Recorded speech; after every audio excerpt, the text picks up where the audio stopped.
નમસ્તે મિત્રો, સ્વાગત છે તમારું મારી ચેનલમાં। તો આજે હું તમારી સાથે કોર્ન કટલેટની રેસીપી શેર કરીશ। આ રેસીપી ખૂબ જ હેલ્ધી છે અને સાથે સાથે ખૂબ જ ટેસ્ટી છે। બાળકોને તો આ રેસીપી ખૂબ જ ભાવશે। તમે લંચ બોક્સમાં બાળકોને દઈ શકો છો। જો રાતે તમે કોર્ન કટલેટ બનાવો તો તેને તમે સ્ટોર પણ કરી શકો છો। 2 થી 3 દિવસ સુધી સ્ટોર કરી અને જ્યારે પણ તમારે યુઝ કરવો હોય ત્યારે સેલો ફ્રાય કે ડીપ ફ્રાય કરી અને તમે તેને એન્જોય કરી શકો છો। તો ખૂબ જ ટેસ્ટી બને છે મિત્રો। તમને અને તમારા ફેમિલીને આ નાસ્તો ખૂબ જ ભાવશે। જો તમને આ રેસીપી ગમે તો તમે મારા વિડીયોને લાઈક અને શેર કરજો। મારી ચેનલને સબસ્ક્રાઈબ જરૂરથી કરજો। તો ચાલો રેસીપી શરૂ કરીએ। તો અહીંયા આપણે મકાઈ લીધી છે। આ મકાઈને મેં બાફીને લીધી છે। તમે કાચી મકાઈ હોય તો પણ લઈ શકો છો, કારણ કે મકાઈને આપણે બાફવાની જ છે। તો મારી પાસે બાફેલી મકાઈ પડી હતી તો મેં તેનો જ ઉપયોગ કર્યો છે, અને કાચી મકાઈનો ઉપયોગ પણ કરી શકો છો, કારણ કે આ નાસ્તાને આપણે સ્ટીમ તો કરવાના જ છીએ। તો હવે આ જે મકાઈ છે તેને આ રીતે આપણે કાપી લેવાની છે। આખી મકાઈ આપણે કાપવાની નથી, થોડાક આખા દાણા હશે તો ચાલશે। તો આ રીતે આપણે બધી મકાઈને છૂટી છૂટી કરી નાખશું।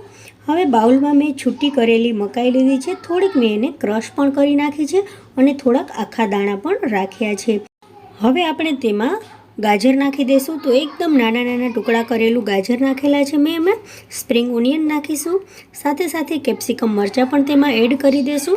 હવે તેમાં ફ્રેશ ધાણાભાજી પણ એડ કરવાની છે, જેથી આપણી જે કોર્ન કટલેટ છે તે ખૂબ જ સ્વાદિષ્ટ બને। હવે તેમાં આપણે નાખીશું આદુ અને લસણની પેસ્ટ। તો તમે જો લસણ ન ખાતા હોય તો સ્કીપ કરી શકો છો લસણ અને ડુંગળીને। સ્વાદ પ્રમાણે મીઠું નાખી દઈશું, બ્લેક સોલ્ટ નાખીશું થોડું। હવે આપણે તેમાં નાખીશું હળદર, જે પ્રમાણે તીખું પસંદ હોય તે પ્રમાણે લાલ મરચાંનું પાવડર નાખીશું। સાથે સાથે આમાં આપણે નાખીશું ધાણા જીરુંનો પાવડર, ગરમ મસાલો પણ નાખી દઈશું।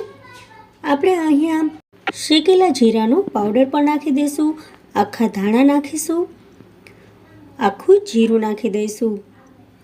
હવે આપણે તેમાં થોડોક લીંબુનો રસ નાખી દઈશું, જેથી જે આપણી કોર્ન કટલેટ બનશે તે એકદમ ચટપટી બનશે। સાથે સાથે થોડીક તેમાં વરિયાળી પણ એડ કરી દઈશું।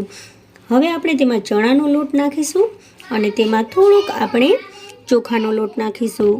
કટલેટમાં બાઇન્ડિંગ આવે તેટલો જ લોટ આપણે નાખવાનો છે, બસ થોડોક જ લોટ નાખવાથી આપણી કટલેટ છે તે સરસ મજાનું બાઇન્ડિંગ પકડી લેશે। તો અહીંયા મેં ચોખાનો લોટ અને ચણાનો લોટ બંને લોટ નાખ્યા છે। હવે આપણે તેને મિક્સ કરી દઈશું। ચોખાનો લોટ નાખવાથી આપણી જે કટલેટ બનશે તે સરસ મજાની ક્રિસ્પી બનશે। તો આ રીતે હવે બધી વસ્તુઓને મિક્સ કરવાની છે। અહીંયા આપણે શાકભાજી ખૂબ જ લીધા છે તો તેનું પાણી છોડશે, એટલે આપણે તેમાં પાણી નાખવાની બિલકુલ પણ જરૂર નથી। તો હવે આ રીતે મિક્સ કરી અને આપણે કટલેટ બનાવી લઈશું। તો આ રીતે બોલને પ્રેસ કરી અને બધી જ કટલેટ આપણે બનાવી અને તૈયાર કરી રાખવાની છે। તો અહીંયા મેં બધી કટલેટ બનાવી અને તૈયાર કરી લીધી છે। તો હવે આપણે સ્ટીમ કરવાની છે આ બધી કટલેટને। તો એ માટે મેં સ્ટીમરમાં પાણી પહેલેથી જ ગરમ કરી અને રાખ્યું હતું। હવે આપણે બધા જે ઇડલીના ખાના છે તેને આપણે તેલથી ગ્રીસ કરી લેવાના છે, જેથી આપણી કટલેટ છે એ એકદમ સ્ટીમ થઈ જાય પછી ચોંટે નહીં। તો અહીંયા મેં બધા ખાનાને ગ્રીસ કરી લીધા છે। હવે એક પછી એક આપણે બધી કટલેટ તેમાં મૂકી દઈશું। હવે વધેલી કટલેટને આપણે બીજી ડીશમાં આ રીતે નાખી અને ઢાંકણને બંધ કરી દઈશું। 20 મિનિટ પછી આપણે ઢાંકણ ખોલવાનું છે। 20 મિનિટમાં આપણી બધી કટલેટ સરસ મજાની બફાઈ અને તૈયાર થઈ ગઈ છે। હવે આપણે તેને ઠંડી થવા માટે રાખી દઈશું। ઠંડી થયા પછી જ આપણે તેને ખાનામાંથી કાઢીશું। હવે આપણે બધી કટલેટને કાઢી લઈશું। ખૂબ જ સરળતાથી કટલેટ નીકળી જશે। ઠંડી થઈ ગઈ છે પછી જ આપણે તેને કાઢવાની છે। તો હવે આ સરસ મજાની સ્ટીમ થઈ ગઈ છે। એર ટાઇટ કન્ટેનરમાં તમે તેને 3 દિવસ સુધી સ્ટોર કરી અને રાખી શકો છો। તમારે મહેમાન આવવાના હોય કે પછી બાળકો માટે લંચ બોક્સમાં પણ તમે આગળથી આ કટલેટ બનાવી અને તૈયાર કરી અને રાખી શકો છો।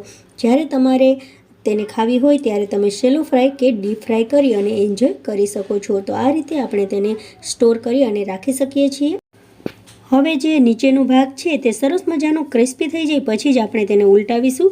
તો આ રીતે બધી કટલેટને આપણે ઉલટાવી અને આગળ પાછળ બંને ક્રિસ્પી થઈ જાય ત્યાં સુધી તેને શેલો ફ્રાય કરવાની છે। તમારે ડીપ ફ્રાય કરવી હોય તો ડીપ ફ્રાય પણ કરી શકો છો। તરત જ સેલો ફ્રાય થઈ જાય છે, કારણ કે આપણે તેને બાફી તો છે જ, એટલે તે એકદમ પાકેલી તો છે જ. તો અહીંયા આપણી સરસ મજાની કોર્ન કટલેટ બની અને તૈયાર થઈ ગઈ છે friends.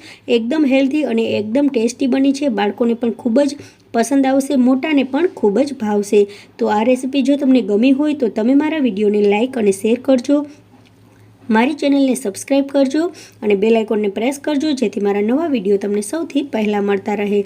Thank you for watching. મળીએ નવી રેસીપી સાથે. ત્યાં સુધી બાય, ટેક કેર, જય હિન્દ.